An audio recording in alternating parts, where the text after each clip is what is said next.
Good morning class 8। आज अपन science में chapter 4 start करेंगे। Materials, metals and non metals. तो देखिए, मटेरियल्स होते हैं वो भी दो टाइप के होते हैं, एक मेटल्स और नॉन मेटल्स। तो देखिए, an element is the building block for all matter. तो एक जो एलिमेंट होता है वो जो जितने भी मैटर्स होते हैं वो सब एलिमेंट के बने होते हैं। Same type of atoms join together to form an element. बहुत सारे एटम मिलके, देखिए जैसे मान लीजिए एक एटम है, तो बहुत सारे एटम मिलके एक एलिमेंट बनाते हैं। जैसे एग्जाम्पल, गोल्ड जो है एक एलिमेंट है जिसमें सारे गोल्ड के एटम्स बने हुए हैं। सारे गोल्ड के एटम्स मिलके एक एलिमेंट बनाते हैं। देखिए, अभी अगर अपन आज में देखें, आज के टाइम में अपने पास 100 एलिमेंट्स अपन को पता है, इतने डिस्कवर हो चुके हैं। अब उनकी फिजिकल केमिकल प्रॉपर्टीज के बेसिस पे उन्हें क्लासीफाई किया मेटल्स और नॉन मेटल्स में। उसमें से मोस्टली सारे एलिमेंट्स क्या है, मेटल्स है, और कुछ एलिमेंट्स हैं जो दोनों की प्रॉपर्टीज शो करते हैं, मेटल्स की भी और नॉन मेटल्स की, तो उन्हें मेटेलॉइड्स कहा जाता है। ऐसे एलिमेंट्स जो मेटल की प्रॉपर्टी भी शो करते हैं, नॉन मेटल की भी शो करते हैं, उन्हें मेटेलॉइड्स कहा जाता है। Metals and non-metals have opposite properties, and the contrast between the two groups make it possible to differentiate them from one another। तो जो मेटल्स और नॉन मेटल्स की प्रॉपर्टीज़ दोनों की अलग अलग होती है, बिल्कुल अपोजिट प्रॉपर्टीज़ होती है। तो उन दोनों के बीच की जो कॉन्ट्रास्ट है, इनके बेसिस पे अपन को क्या हो जाता है, ईजी हो जाता है उन्हें क्लासीफाई करना एक दूसरे से। तो देखिए, अपन सबसे पहले पढ़ते हैं फिजिकल प्रॉपर्टीज़ ऑफ मेटल्स। तो देखिए, ज़रूरी नहीं कि सारे मेटल्स वो प्रॉपर्टीज़ शो करें, इसमें से कुछ एक्सेप्शंस भी मिलते हैं। जैसे फर्स्ट, फिजिकल स्टेट। अगर फिजिकल स्टेट में देखें तो सारे मेटल्स होते हैं वो सॉलिड होते हैं। नॉर्मल प्रेशर के ऊपर देखें तो जितने भी मेटल्स हैं वो सारे सॉलिड होते हैं। लेकिन मरकरी एक ऐसा मेटल है जो कि क्या है, रूम टेम्परेचर पे लिक्विड रहता है, तो मरकरी क्या है, इसका एक्सेप्शन है। सेकेंड, कलर के बेसिस पे देखें तो जो मेटल्स है, most metals gold and copper, gold और कॉपर जो होते हैं सिल्वरी ग्रे होते हैं कलर के, और कॉपर जो होता है रेडिश ब्राउन का होता है। गोल्ड है जो गोल्डन येलो कलर का होता है। अब अपीयरेंस के बेसिस पे देखें तो जितने भी मेटल्स होते हैं वो शाइनी होते हैं, उस शाइन को मेटेलिक लस्टर कहा जाता है। और जितने भी मेटल्स होते हैं सबका मेटेलिक लस्टर होता है। मेटल को आप पॉलिश भी कर सकते हैं। Fourth, hardness. मेटल जितने भी होते हैं सारे हार्ड होते हैं और उनकी टेंसाइल स्ट्रेंथ होती है। लेकिन इसका सोडियम जो क्या है, काफ़ी ज़्यादा सॉफ्ट मेटल है, आप उसको नाइफ से भी कट कर सकते हैं, वो इतना ज़्यादा सॉफ्ट मेटल है। तो सोडियम क्या हुआ, इसका एक्सेप्शन हुआ। Fifth, luster. Metals possesses luster. जितने भी मेटल्स होते हैं उनकी शाइनी अपीयरेंस होता है। तो ये लस्टर वो प्रॉपर्टी होती है जिससे मेटल की जो शाइन वाली प्रॉपर्टी होती है उसे लस्टर कहा जाता है। जो मेटल्स होते हैं वो कैसे होते हैं, मेटेलिक लस्टर होता है मेटल पे। अब है डक्टिलिटी। डक्टिलिटी वो प्रॉपर्टी होती है जिसमें आप मेटल को जो है थिन वायर्स में ड्रॉ कर सकते हो, उसको चेंज कर सकते हो, तो उसे डक्टिलिटी कहा जाता है। तो देखिए, सिल्वर, कॉपर, गोल्ड, ये क्या है, डक्टिव मेटल्स, डक्टाइल मेटल्स है, इनकी आप वायर्स बना सकते हैं। Seventh, sonority. Metals are sonorous. जितने भी मेटल्स होते हैं सोनोरस होते हैं। इसका मतलब अगर अपन मेटल के ऊपर कुछ हिट करेंगे तो उनमें से आवाज़ निकलेगी। यही कारण है कि देखिए, जैसे जो काइम्स और बेल्स बनी होती है वो भी मेटल्स की बनी होती हैं। एट्थ है कंडक्टिविटी। जितने भी मेटल्स होते हैं वो हीट के अच्छे कंडक्टर होते हैं। देखिए, इन्हीं की इसी प्रॉपर्टी के कारण इन्हें यूटेंसिल्स बनाने के लिए काम में लिए जाते हैं और हीटिंग एलिमेंट्स के लिए। मेटल्स जो है इलेक्ट्रिसिटी के भी अच्छे कंडक्टर हैं। यही कारण है कि जो अपन के घरों में स्विचेस बोर्ड में जो वायर्स बनी हुई होती है वो मेटल्स की बनी होती है, जैसे कॉपर। इससे क्या होता है, ये अपने आसपास में इलेक्ट्रिसिटी को अलो करते हैं जाने के लिए। कॉपर, सिल्वर, एल्यूमिनियम और गोल्ड वो मेटल्स है जो कि इलेक्ट्रिसिटी को कंडक्ट कर सकते हैं। तो देखिए अपन सिल्वर, गोल्ड और कॉपर की वायर्स बना सकते हैं, लेकिन सिल्वर और जो गोल्ड है वो बेस्ट कंडक्टर है। जितने भी मेटल्स में से देखते हैं तो सिल्वर और जो गोल्ड है बेस्ट कंडक्टर इलेक्ट्रिसिटी के, लेकिन ये अच्छे कंडक्टर है। इसके बाद भी अपन कॉपर की वायर्स ही क्यों बनाते हैं? तो देखिए अपन कॉपर की वायर इसलिए बनाते हैं क्योंकि जो गोल्ड और सिल्वर क्या है, इलेक्ट्रिसिटी के अच्छे कंडक्टर है, इलेक्ट्रिसिटी के भी अच्छे कंडक्टर है और गुड के भी अच्छे कंडक्टर है। तो देखिए इसके कारण क्या होगा, ये देखिए इसके कारण जो है इलेक्ट्रिक पावर का लॉस होगा। यही कारण है कि अपन जो है कॉपर की वायर्स बनाते हैं। और सबसे बड़ा रीज़न ये भी है कि गोल्ड और सिल्वर काफ़ी ज़्यादा कॉस्टली होते हैं, इसीलिए अपन कॉपर की वायर्स बनाते हैं। अब है aluminium is cheaper and lighter than silver. देखिए एल्यूमिनियम क्या होता है, सिल्वर के जैसा ही होता है, लेकिन सिल्वर से चीपर भी होता है और लाइट भी होता है। ये होने के बाद भी क्या है अपन एल्यूमिनियम की वायर्स नहीं बनाते हैं, क्योंकि एल्यूमिनियम की जो डक्टिलिटी लो होती है, मतलब इसको अपन इजीली वायर में कन्वर्ट नहीं कर सकते। It becomes brittle. अगर आपने इसको बेंड किया तो ये क्या हो जाएगी, टूट जाएगी। इसीलिए यही कारण है कि अपन एल्यूमिनियम की वायर्स नहीं बनाते हैं। 9th है मेलिएबिलिटी। मेलिएबिलिटी वो प्रॉपर्टी होती है जिसमें अपन मेटल्स को थिन शीट्स में कन्वर्ट कर सकते हैं। This metals can be hammered into very thin sheets. Silver can be beaten to very thin leaves. आप सिल्वर को एकदम बिल्कुल थिन लीव्स में भी चेंज कर सकते हैं। जैसे गोल्ड और सिल्वर जो है सबसे ज़्यादा मेलिबल मेटल्स हैं। एग्जाम्पल के लिए जैसे गोल्ड है, आप गोल्ड की स्मॉल क्वांटिटी को भी क्या है आपको थिन शीट्स में कन्वर्ट कर सकते हो। जैसे जो सिल्वर वर्क होती है स्वीट्स के ऊपर डेकोरेट, यहाँ पे आपको दिख रहा होगा, जैसे स्वीट्स के ऊपर होती है सिल्वर, इसे वर्क कहा जाता है। तो देखिए सिल्वर को भी क्या किया हुआ है, थिन शीट्स में चेंज किया हुआ है। और एल्यूमिनियम फॉइल होती है, उसको क्या अपन फूड मटेरियल्स की पैकिंग करने के लिए भी एल्यूमिनियम फॉइल को यूज़ में लेते हैं। तो ये थी मेलिएबिलिटी। 10th है डेंसिटी। मेटल्स एक्सेप्ट सोडियम और पोटेशियम को छोड़ के सभी मेटल्स की डेंसिटी हाई होती है। सोडियम और पोटेशियम की डेंसिटी बहुत ज़्यादा कम होती है, बहुत लोअर डेंसिटीज़ के होते हैं ये। अब है, अभी तो अपन ने मेटल्स की फिजिकल प्रॉपर्टीज़ देखी थी, अब अपन देखेंगे नॉन मेटल्स की फिजिकल प्रॉपर्टी।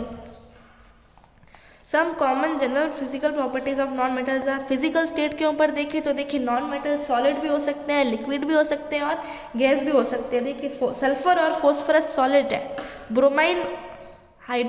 ब्रोमाइन जो है लिक्विड है, हाइड्रोजन ऑक्सीजन गैसेस है रूम टेम्परेचर पे। अब कलर के बेसिस पे देखें तो नॉन मेटल्स के बहुत सारे कलर होते हैं, जैसे सल्फर येलो कलर का होता है, फॉस्फोरस वाइट और रेड कलर का होता है, क्लोरीन ग्रीनिश येलो कलर का होता है, ब्रोमाइन रेडिश ब्राउन होता है, हाइड्रोजन ऑक्सीजन नाइट्रोजन जो होती है कलरलेस गैसेज होती है। अब अपीयरेंस के बेसिस पे देखें तो जो नॉन मेटल्स होते हैं उनकी कोई शाइन नहीं होती है, लेकिन ग्रेफाइट और आयोडीन ऐसे एक्सेप्शन है जिनकी शाइन होती है। बाकी नॉन मेटल्स डल होते हैं और नॉन लस्ट्रस होते हैं।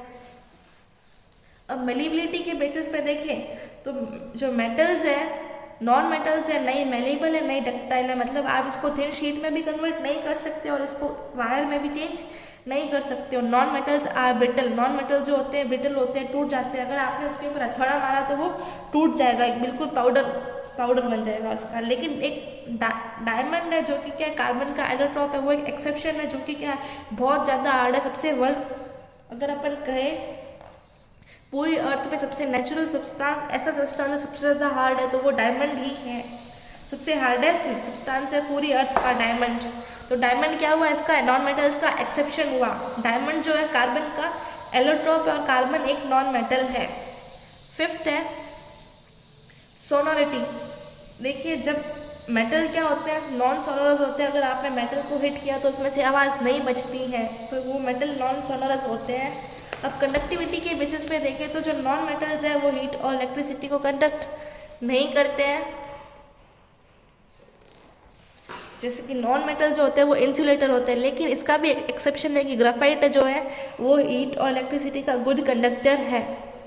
अब टेंसाइल स्ट्रेंथ के बेसिस पे देखें तो नॉन मेटल्स की टेंसाइल स्ट्रेंथ काफ़ी कम होती है, कि मेटल जो है इजीली टूट जाते हैं, इसलिए इसकी टेंसाइल स्ट्रेंथ भी बहुत कम होती है। अब डेंसिटीज़ मेटल्स में अपन ने देखा था कि जो मेटल्स की डेंसिटीज़ बहुत ज़्यादा हाई होती है, लेकिन उसमें से कुछ आपने एक्सेप्शन देखे थे, सोडियम और पोटेशियम की डेंसिटीज़ बहुत ज़्यादा कम होती है। इसमें नॉन मेटल्स की डेंसिटीज़ बहुत ज़्यादा कम होती है, ईजिली टूट सकते हैं। लेकिन इसका एक्सेप्शन जो है डायमंड की डेंसिटी बहुत ज़्यादा हाई होती है। डायमंड जो सबसे हार्डेस्ट नेचुरल सब्सटेंस है। अब अपन पढ़ेंगे chemical properties of metals. All metals give similar chemical, जितने भी मेटल्स हैं वो लगभग एक जैसे केमिकल रिएक्शन दिखाते हैं। However the reactivity of metal depend upon its nature and reaction conditions. देखो मेटल की रिएक्टिविटी उसके नेचर के ऊपर डिपेंड करती है, और रिएक्शन कंडीशन कैसे, आप कैसी कंडीशन दे रहे हो। देखिए सबसे पहला रिएक्शन विद ऑक्सीजन।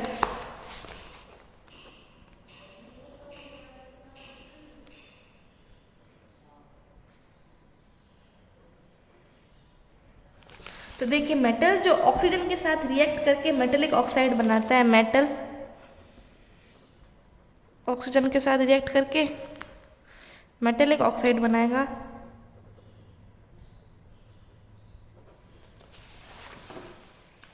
ये जो मेटेलिक ऑक्साइड होगी वो जो है बेसिक होगी नेचर में। अब देखिए अपन इसकी रिएक्शन कराते हैं। जैसे कुछ हाईली रिएक्टिव एलिमेंट्स है, मेटल्स है, जैसे सोडियम पोटेशियम, ये जल्द ही से ऑक्सीजन के साथ रिएक्ट कर देती है और ऑक्साइड्स बना देती है। दैट इज़ वाई, इसी कारण के जो क्या है सोडियम और पोटेशियम को केरोसिन में स्टोर किया जाता है, क्योंकि देखिए ये काफ़ी ज़्यादा हाईली रिएक्टिव होता है और ऑक्सीजन के साथ रिएक्ट कर जाती है, उसी टाइम बहुत जल्दी रिएक्ट कर लेती है। इसी कारण सोडियम और पोटेशियम को जो है केरोसिन में स्टोर करके रखते हैं। जैसे देखिए सोडियम प्लस O2 क्या बनेगा, Na2O। सोडियम ऑक्सीजन के साथ, ऑक्सीजन का फॉर्मूला होता है O2 लिखते हैं अपन और Na2O बना देते हैं। लेकिन अब इस इक्वेशन को बैलेंस करने के लिए देखिए यहाँ पे ऑक्सीजन के 2 मॉलिक्यूल है, यहाँ पे 1 है तो यहाँ पे हम 2 लगा देंगे। अब देखिए यहाँ पे सोडियम के 4 मॉलिक्यूल्स हो गए, इसलिए अपन ने यहाँ पे 4 सोडियम लिख दिया। अब कुछ मेटल्स है जैसे आयरन, एल्यूमिनियम, मैग्नीशियम, वो क्या है धीरे रिएक्ट करते हैं ऑक्सीजन के साथ। They get tarnished when exposed for a long time, वो देखिए ख़राब हो जाते हैं जब वो थोड़े टाइम के लिए ऐसे ही ऑक्सीजन में छोड़े जाते हैं। तो देखिए आयरन ऑक्सीजन के साथ रिएक्ट करके Fe3O4 बनाता है, iron oxide Fe plus O2। Iron जो है इसके साथ रिएक्ट करके Fe3O4 बनाता है, ये होती है रिएक्शन, फेरिक ऑक्साइड बोलते हैं इसे। तो देखिए यहाँ पे 3Fe के, इसलिए यहाँ पे अपन ने 3 डाल दिए। ऑक्सीजन के 4 मॉलिक्यूल है, यहाँ पे सिर्फ 2 है तो यहाँ पे अपन ने 2 डाल दिया। ये होगी इक्वेशन बैलेंस्ड।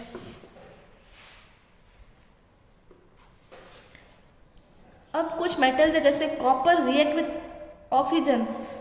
देखिए अपन ने सबसे पहले देखा कि कुछ जो सोडियम और पोटेशियम ऐसे मेटल हैं जो जल्दी से ऑक्सीजन के साथ रिएक्ट कर देते हैं, इसीलिए उसको केरोसिन में स्टोर करके रखा जाता है।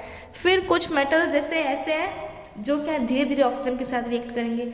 अब कुछ ऐसे हैं जिसको क्या अगर आप उसको स्ट्रांगली हीट करोगे तभी वो ऑक्सीजन के साथ रिएक्ट करेंगे, ऑक्सीजन के साथ वो इजीली रिएक्ट नहीं करते हैं। तो वो जैसे कुछ है सिल्वर एंड गोल्ड।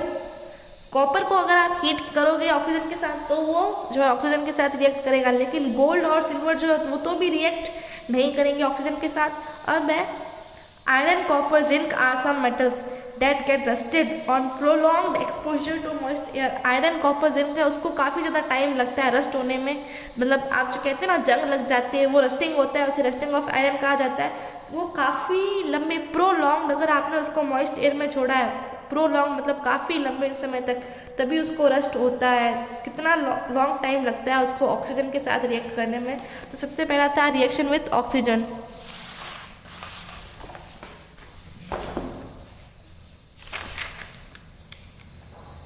अब देखिए order of reactivity of metal is given below. Order of reactivity दे रखी है आपको।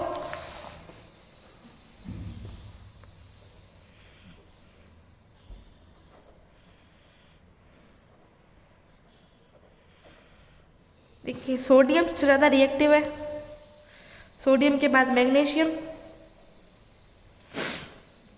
मैग्नीशियम के बाद जिंक, जिंक के बाद आयरन और फिर कॉपर। कॉपर को आप हीट करोगे तभी वो हीट करेगा। अब मैं some of the metal oxides dissolve in water, इसमें से कुछ जो मेटल ऑक्साइड्स बननी थी, अभी आपने देखा मेटल जो है ऑक्सीजन के साथ रिएक्ट करके मेटेलिक ऑक्साइड्स बनाता है, तो कुछ ऑक्साइड्स है जो क्या करती है वाटर में डिजॉल्व हो जाती है और बनाती है मेटल हाइड्रोक्साइड्स। मेटल हाइड्रोक्साइड्स बनाती है जो कि क्या होती है, बेसिक होती है। अब देखिए आपको एक एक्टिविटी दे रखी है, इसमें आपको पता चलेगा कि जो मेटल ऑक्साइड्स होती है वो बेसिक होती है। अब सेकंड है reaction with water. Metals water के साथ रिएक्ट करके देखिए तो हाइड्रोजन गैस रिलीज करेगा और उसकी ऑक्साइड बनाएगा। देखिए हाइड्रोक्साइड्स बनाता है। जैसे reaction of some metal which are water are given below. सबसे पहला सोडियम, सोडियम वाटर के साथ रिएक्ट करे, सोडियम जो है ठंडे पानी के साथ भी रिएक्ट कर लेता है। क्या बना, sodium hydroxide NaOH plus H2। फिर मैग्नीशियम है, मैग्नीशियम को थोड़ा मतलब वो इजीली रिएक्ट नहीं करता है। अभी अपन ने ऑर्डर देखा था sodium, magnesium, zinc, iron, copper. तो मैग्नीशियम क्या है, बॉयल वाटर, अगर आप वाटर को बॉयल करोगे तभी वो रिएक्ट करेगा, तो वो उसको बोलते हैं हाइड्रोक्साइड बनेगी, मैग्नीशियम हाइड्रोक्साइड बनेगी प्लस हाइड्रोजन गैस तो रिलीज होगी होगी। फिर है आयरन जो है स्टीम के साथ, मतलब ये बॉइलिंग के साथ भी, बॉइलिंग वाटर के साथ भी नहीं, स्टीम के साथ रिएक्ट करेगा, Fe3O4 बनाएगा जिससे फेरोसो-फेरिक ऑक्साइड कहा जाता है और हाइड्रोजन गैस तो रिलीज होनी ही है। फिर है कॉपर प्लस वाटर। कॉपर जो है बॉइलिंग वाटर के साथ रिएक्ट करता है और कोई रिएक्शन नहीं होती है। तो देखिए आप रिएक्शन इजीली बनाना सीख सकते हैं, जैसे sodium Na plus H2O।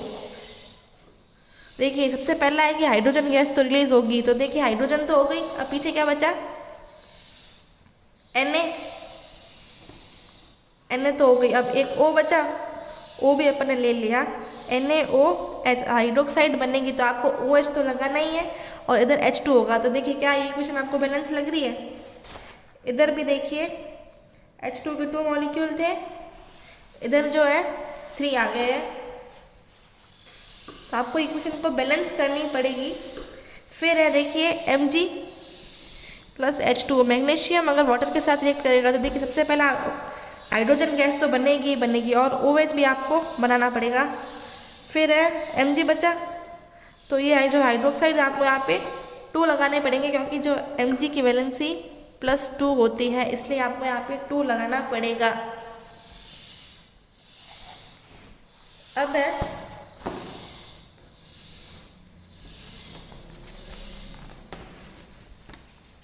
Sodium reacts with water to form sodium hydroxide. Sodium जो है वाटर के साथ रिएक्ट करने से सोडियम हाइड्रोक्साइड बनाता है और हाइड्रोजन गैस। तो देखिए जो आपको बताई थी, मैंने कहा था कि इक्वेशन बैलेंस्ड नहीं है, ये इक्वेशन बैलेंस्ड हो चुकी है। देखिए यहाँ पे भी 2 हाइड्रोजन, 2 यहाँ पे 2 और ये H 4 हाइड्रोजन है और यहाँ पे भी टोटल 4 हाइड्रोजन हो गए।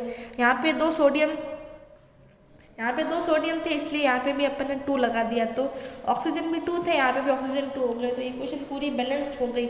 अब जो देखिए आपको ये जो सॉल्यूशन मिला है, सोडियम हाइड्रोक्साइड और हाइड्रोजन गैस मिला है, तो इसको ये जो सॉल्यूशन बना है इसको क्या कर दीजिए, इस सॉल्यूशन में रेड लिटमस पेपर डाल दीजिए। तो देखिए जो लिटमस पेपर है वो ब्लू हो जाएगा। अगर देखिए लिटमस पेपर एक वो पेपर होता है जो इंडिकेट करता है कि कोई भी सॉल्यूशन एसिड है या बेस है। अगर देखिए सॉल्यूशन एसिड है, अगर आप रेड लिटमस ले रहे हो और सॉल्यूशन आपका एसिड है, आपने उस रेड लिटमस को एसिड में डाला तो लिटमस पेपर का कलर चेंज नहीं होगा। अगर वो सॉल्यूशन बेसिक था और आपने रेड लिटमस लिया है तो रेड लिटमस जो है ब्लू लिटमस में चेंज हो जाएगा। तो इसका मतलब अगर रेड लिटमस ब्लू लिटमस में चेंज हो जाता है, इसका मतलब सॉल्यूशन जो है आपका बेसिक है। अगर आपने ब्लू लिटमस लिया है और सॉल्यूशन एसिडिक है तो ब्लू लिटमस किस में चेंज हो जाएगा, रेड कलर में। तो एक प्रॉपर्टी है कि जो ब्लू लिटमस होते हैं, लिटमस पेपर, अगर लिटमस पेपर जो है एसिड है तो रेड कलर देगा और अगर बेस है तो ब्लू कलर देगा। इन ऑर्डर देखिए, अगर आपको चेक करना है कि जो है जो ये हाइड्रोक्साइड बननी है ये बेसिक है कि नहीं है, तो आपने लिटमस पेपर ले लिया। अब आपको चेक करना है कि जो गैस निकलती है ये हाइड्रोजन गैस है कि नहीं, तो आप क्या करोगे, देखिए इस जो आपने ये लिया है सॉल्यूशन, इसके अंदर आप क्या लेके जाएंगे, एक बर्निंग मैच स्टिक लेके जाइए। जो टेस्ट ट्यूब है आपकी उसके पास में एक बर्निंग मैच स्टिक लेके जाइए। तो देखिए एक पॉपअप साउंड बनेगी जो है एकदम बिल्कुल आवाज़ आएगी, इसका मतलब आपको पता चल जाएगा कि इसमें हाइड्रोजन गैस है। Heat is also generated in this reaction due to which the beaker comes hot. तो देख इसमें क्या होगी, हीट भी जनरेट होगी, आपको हीट जनरेट होगी, ऐसे पता चलेगा कि जो आपकी बीकर है वो हॉट हो जाएगी। फिर अपन पढ़ेंगे थर्ड है रिएक्शन विद एसिड्स। जो मेटल्स है वो एसिड के साथ रिएक्ट कैसे करते हैं। तो मेटल्स है एसिड के साथ रिएक्ट करके, जैसे हाइड्रोक्लोरिक एसिड है HCl के साथ रिएक्ट करके salt plus hydrogen gas release करते हैं। मेटल एसिड के साथ रिएक्ट करके सॉल्ट प्लस हाइड्रोजन गैस देते हैं। तो कुछ रिएक्शन देखते हैं, जैसे सोडियम हाइड्रोक्लोरिक एसिड के साथ रिएक्ट किया, डाइल्यूट मतलब उसके अंदर पानी डाला हुआ है एसिड के अंदर, तो क्या बना सोडियम क्लोराइड, जो क्या होता है सॉल्ट होता है प्लस हाइड्रोजन गैस।